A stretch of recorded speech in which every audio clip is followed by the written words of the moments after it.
আচ্ছা, সনাতন ধর্মে একটা খুব ইন্টারেস্টিং প্রশ্ন কিন্তু প্রায়ই শোনা যায়। রাম এবং কৃষ্ণ দুজনকেই তো আমরা পুজো করি, কিন্তু রামকে বলা হয় অবতার আর কৃষ্ণকে বলা হয় স্বয়ং ভগবান। কেন? এই প্রশ্নটা অনেকের মনেই আসে, আর আজ আমরা ঠিক এর গভীরে গিয়েই উত্তরটা খোঁজার চেষ্টা করব। তো দুজনেই যদি ভগবান বিষ্ণুর রূপ হন, তাহলে একজনকে অবতার আর অন্যজনকে স্বয়ং ভগবান বলার কারণটা কি? চলুন এই ধর্মতাত্ত্বিক ধাঁধাটার সমাধান করা যাক। আসল উত্তরটা কিন্তু লুকিয়ে আছে অবতার আর ভগবান এই দুটো শব্দের একদম মূল সংজ্ঞার ভেতরে। আমরা তো সবাই কম বেশি ভগবান বিষ্ণুর দশাবতারের কথা জানি, তাই না? মৎস্য, কূর্ম, বরাহ, এই যে পুরো তালিকাটা। কিন্তু একটা জিনিস কি কখনো লক্ষ্য করেছেন? অনেক গুরুত্বপূর্ণ শাস্ত্রেই কিন্তু এই দশাবতারের তালিকায় শ্রীকৃষ্ণকে রাখা হয় না। এখানেই কিন্তু আসল প্রশ্নটা চলে আসে। কেন?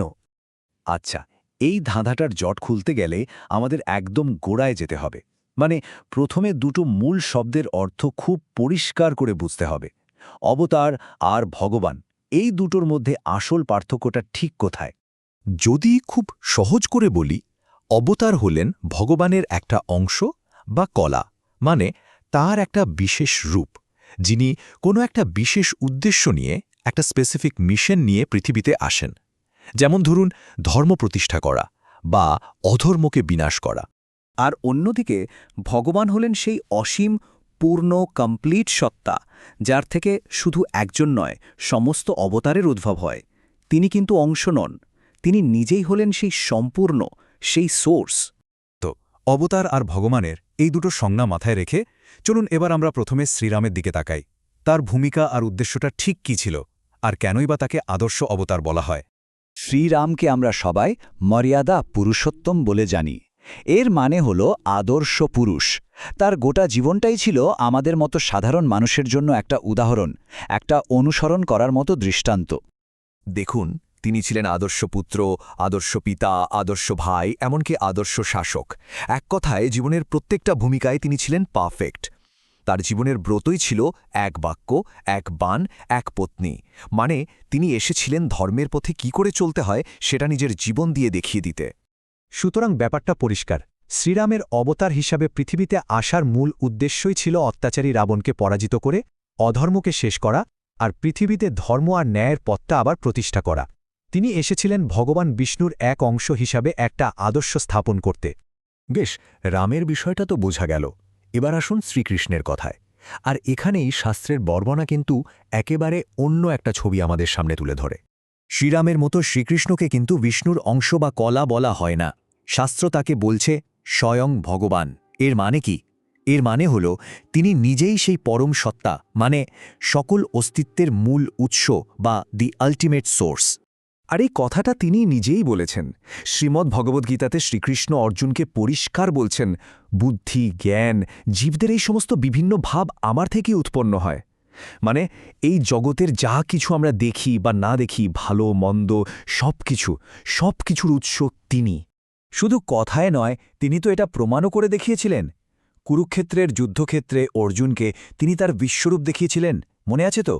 সেই এক অবিশ্বাস্য মহাজাগতিক রূপ, যার ভেতরে সমস্ত দেবতা, অসুর আর গোটা ব্রহ্মাণ্ড সবকিছু একসঙ্গে দেখা যাচ্ছিল। আর শুধু গীতাতেই নয়, এই একই ধারণা কিন্তু আমরা অন্যান্য শাস্ত্রেও দেখতে পাই। যেমন ধরুন, জয়দেবের গীত গোবিন্দমে খুব সুন্দর করে বলা হয়েছে, হে কৃষ্ণ দশরূপধারী। এর মানে হল শ্রীকৃষ্ণই হলেন সেই পরম উৎস, যার থেকে রামসহ বাকি 10 অবতারের আবির্ভাব হয়েছে। ভাবা যায়? তাহলে পুরো আলোচনাটা থেকে আমরা কি বুঝলাম? শ্রীরাম আর শ্রীকৃষ্ণের মধ্যে মূল পার্থক্যটা ঠিক কোথায়? চলুন সবটা একবার এক ঝলকে পাশাপাশি রেখে দেখে নিই। এই টেবিলটা দেখুন, পুরো বিষয়টা জলের মতো পরিষ্কার হয়ে যাবে। একদিকে শ্রীরাম, যিনি অবতার, তার স্বরূপ হল বিষ্ণুর একটি অংশ বা কলা। তার প্রধান ভূমিকা ছিল একজন আদর্শ পুরুষ হিসেবে জীবনযাপন করা। আর তার রেখে যাওয়া উত্তরাধিকার হল একটা অনুকরণীয় জীবন, যা আমরা অনুসরণ করতে পারি। অন্যদিকে শ্রীকৃষ্ণ, যিনি স্বয়ং ভগবান, তিনি কোনো অংশ নন, তিনি নিজেই পরম সত্তা। তার ভূমিকা হল সমস্ত অস্তিত্বের উৎস হওয়া, আর তার উত্তরাধিকার হল গীতার সেই সার্বজনীন জ্ঞান, যা আজও আমাদের পথ দেখায়। সোজা কথায়, রাম হলেন আদর্শের এক নিখুঁত উদাহরণ, আর কৃষ্ণ হলেন সেই উৎস যেখান থেকে সমস্ত আদর্শের জন্ম হয়। একজন এসেছিলেন আমাদের দেখাতে যে একজন আদর্শ মানুষের মতো করে বাঁচতে হয় কি করে, আর অন্যজন এসেছিলেন এটা দেখাতে যে আমাদের এই জীবনের সমস্ত জীবনের মূল উৎসটা ঠিক কোথায়।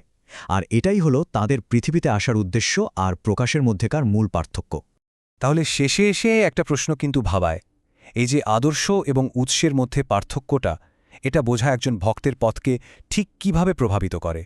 এটা কিন্তু একটা গভীর চিন্তা, কারণ এটা আমাদের ভগবানের কাছে পৌঁছানোর দুটো ভিন্ন পথ দেখিয়ে দেয়। একটা হলো আদর্শকে অনুসরণ করে চলার পথ, আর অন্যটা হলো সেই আদর্শের মূল উৎসের কাছেই নিজেকে পুরোপুরি সঁপে দেওয়ার পথ। কোনটা বেছে নেওয়া হবে সেটা হয়তো প্রত্যেক ভক্তের নিজের আধ্যাত্মিক যাত্রার উপর নির্ভর করে।